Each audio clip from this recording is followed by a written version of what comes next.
Assalamu warahmatullahi wabarakatuh. Karibuni tena katika IQRA TV kioo cha jamii, ikiwa katika nchi ya Burundi, Bujumbura, katika mtaa wa Buterere. Hivyo leo tumeweza kutembea miongoni mwa baraza za wazee zinazopatikana katika mji wa Buterere. Tukiwa barabara ya 8 Buterere, tunaweza kukutana na wazee wa baraza katika sehemu inaitwa kwa Mzee Dauturi, barabara ya 8 Buterere. Tunaweza kuongea nao tujue ni yapi changamoto wanazozipata au ni upi usia wanaweza kutoa katika jamii nzima, ili tuweze kuwasikia wazee. Kuwa nasi IQRA TV kioo cha jamii Burundi, tuweze kuwasikia wazee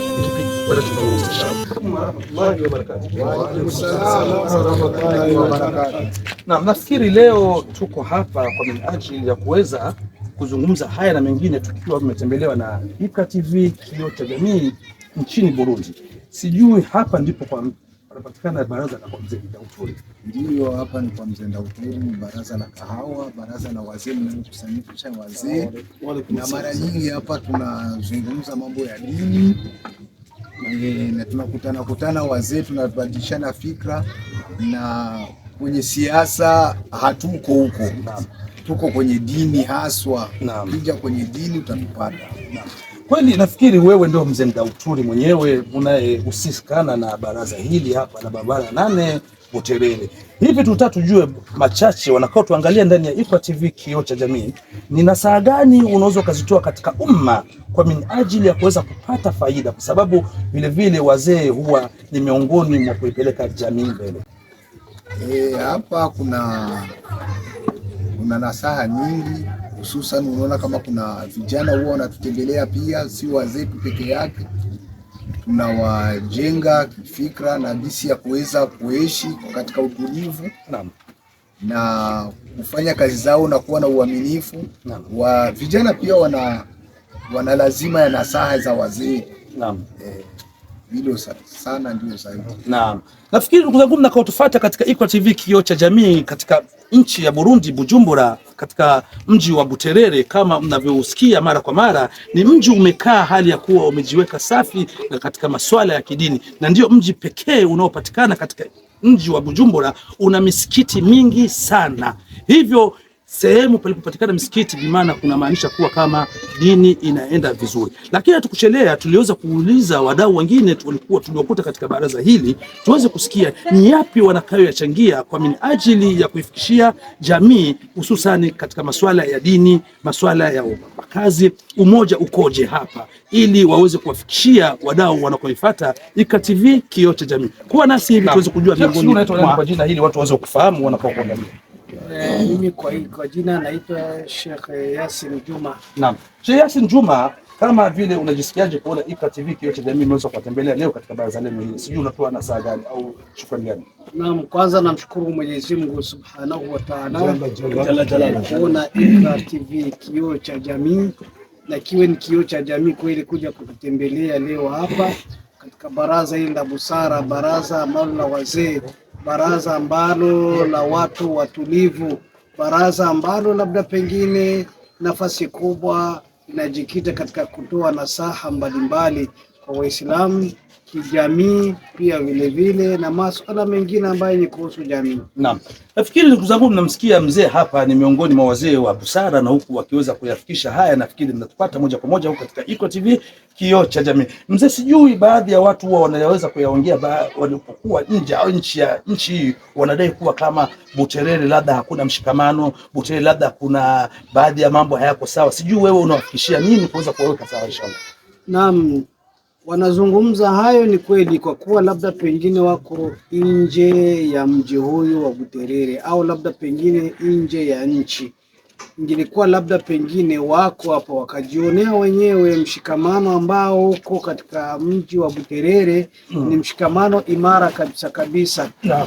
Wala hauna wasiwasi yote ile, wala hauna tashkili yoyote ile. Naam. Nafikiri jamani, mnapotufuata katika IQRA TV kioo cha jamii, wadau huwa mnapenda kupata mengi kuhusiana na swala la kidini. Hivi leo tuko hapa barabara 8 Buterere katika baraza kuu la Mzee Dauturi, miongoni mweza kumsikia mzee Dautuli, lakini tuko na miongoni vingine wazee hapa tuweze kuchangia fikra hii au nyingine kwa kuweza kuijenga jamii. Salamu alaykum wa barakatuh. Wa alaykum salaam wa rahmatullahi wa barakatuh. Na mzee, hii baraza kuwa mara nyingi sana unakuwa katika baraza hii, sijui wewe ni miongoni mwa wanabaraza hapa? Mimi miongoni mwa baraza hapa. Naam. Na katika utatoa nasaha ni muhimu. Naam. Kama gisi Mungu atufundisha na mtume. Naam. Tuzipe haki baraza za kahawa. Naam. Kwanza, kitu cha kwanza ni watu watakapotulia salamu tuwajeshe salamu. Naam. Na kitu cha pili tuteremshe macho. Naam. Na kitu cha tatu ni tusiudhiane. Naam. Na kitu cha nne tuamrishe mema na tukatazeni mabaya. Naam. Kwa kweli katika baraza hili kuwa baraza mnaliweka hapa na mnaanza kuwa mnakaa, ni yapi mnakayoweza kuwa mnachangia kwa minajili ya faida ya jamii? Hapa inabidi tukipata matatizo inabidi tunaomba namna ya kusaidizana. Naam. Na namna ya tunapata matatizo tusaidizane inshallah. Naam. Hivi vile vile katika mji wenu huyu wa Buterere kuna shirika miongoni mwa shirika linakaoweza kusaidiza masuala ya kuzika. Hili shirika je, mnalionaje katika mshtama huu wa hususan watu hapa Buterere? Kwa kweli hili shirika ni shirika lazima sana, limetokea wakati mwafaka, kwa sababu si hapa Buterere miaka iliyokwisha huko tulipata matatizo sana kwa kuzika. Mtu kwa kifo asubuhi akifika tu saa 2 tunamzika labda kesho kwa matatizo ya kuzika. Lakini hivi alhamdulillah hili shirika linatusaidia sana. Mungu azidi kulibariki. Na ni shirika linaitwa kwa jina gani? Linaitwa shirika la kuzika. Shirika la kuzika. Vile vile kuna nyingine changamoto zinazopatikana katika mji huu wa Buterere kwa kuwa misikiti ni mingi. Je, hii mshtama wa misikiti au Waislamu unaonekanaje katika swala la mshikamano? Misikiti yote japokuwa pako mashia pako wa Sunni, lakini wote kitu kimoja kwenda kuzika, kwa sababu kitu cha jamii ya Uislamu wote mshikamano, ila ikhtilafu ni kawaida, lakini mshikamano wa kuzika wote ni wa moja. Naam. Kwa kweli unasema kwa jina unaitwa nani? Naitwa Maalim Bakari Isa Bakari inshallah. Naam. Vile vile hata turudi tena kwa mzee, kwa kuwa mzee nimeona kuna vitu vingine labda kuweza kumuuliza. Mzee, kabla ya kuja hapa katika mji wa Buterere mlianzia mji gani? Naam. Nimeuliza vizuri sana. Kabla ya kuja hapa Buterere, sisi kwanza ni wazao wa Buyenzi.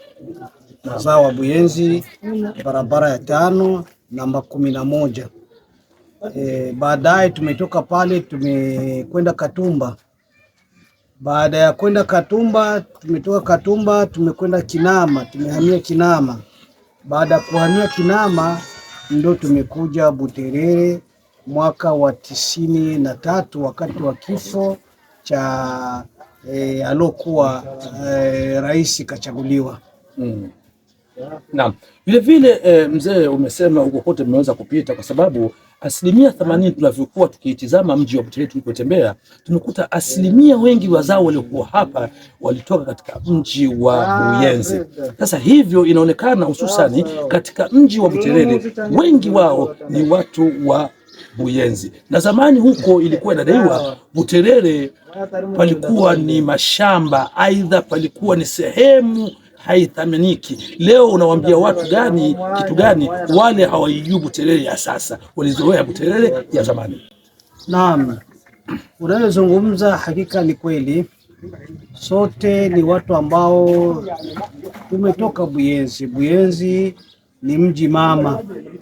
Kitu cha kwanza ni mji ambao umezaa sehemu nyingi mbalimbali, sehemu Kanyosha, sehemu labda Buterere, wapi kote huko wanapatikana Buterere, wanatoka sehemu hizo.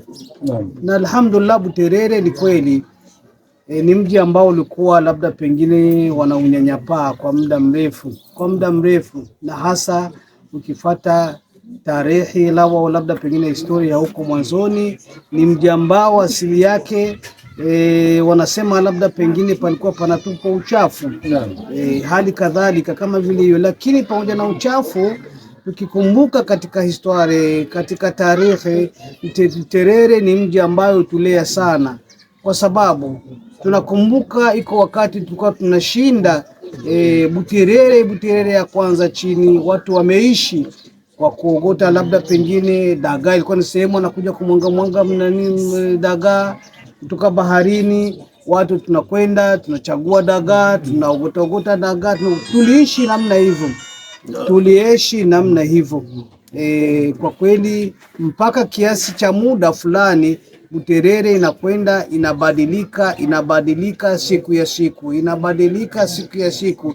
Buterere ya zamani sio ya leo. Buterere ya zamani sio ya leo. Hapo kale mtu ulikuwa unakuja hapa, parcela zilikuwa kama vile kuogota bure. Mtu ukiwa labda pengine na 5,000, 10, 20 unapata parcel bila kuja kuhangaika. Lakini leo ndio tizame, mamilioni na mamilioni unaweza kuuza Buterere ukienda ukanunua Buyenzi. Naam, ni kweli kama anaongea mzee hapa, Buterere mlikuwa mnaizoea Buterere ya zamani, sio Buterere ya sasa. Kadiri siku zinavyokwenda ndivyo mji unaenda unajichanga na unaweza kuwa unakuwa. Lakini kuna swali moja watu hawawezi wakawa wanaelewa sana mzee, nilikuwa ninaliomba ili uliweke wazi. Zamani watu huko walikuwa wakijua Buterere sio sehemu ya kuishi, lakini leo wanaishi, na miongoni mwa wazazi waliokuwa huko nje wanaishi Buterere. Wale wanaokuwa labda na hofu ya kuja kuweza kuwekeza sehemu Buterere au kununua Buterere, unawaambia nini? Kwanza watu wa Buterere, kitu cha kwanza tumshukuru Mwenyezi Mungu Subhanahu wa Ta'ala.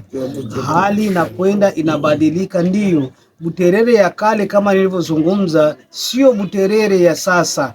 Buterere ya sasa inakuwa katika hali ya high class. Mtu ambaye labda pengine hakujaliwa kununua zama hizo kiwanja au sehemu Buterere, basi kwa leo labda pengine ni kwa leo ni na pia vile vile karibuni wenye kuwa nje ya nchi, wenye kuwa sehemu zingine, waje wajitizamie wao wenyewe. Haya tunayozungumza wataona ni hakika. Buterere ya kale ilikuwa kweli haitamaniki, ilikuwa ni sehemu ambayo kweli kabisa labda pengine ilikuwa ni uchafu mtupu. Lakini kwa leo alhamdulillah, na tutaiomba serikali labda pengine tugeuzie jina hili la Buterere, kwa sababu ni la kale, ni la zamani. Watu wafikirie labda pengine ni hali ya uchafu ile ya zamani. Hapana, ni Buterere mpya na upya wake na hali ya juu. Naam, ndugu zangu mtakaotufuata katika Iqra TV kioo cha jamii, wadau mnaopata kujua mengi zaidi kuhusiana na katika nchi ya Burundi, hususan katika mji wa Buterere. Hayo ni machache mzee aliweza kuyafikisha kwa minajili ya kuiweka jamii sawa.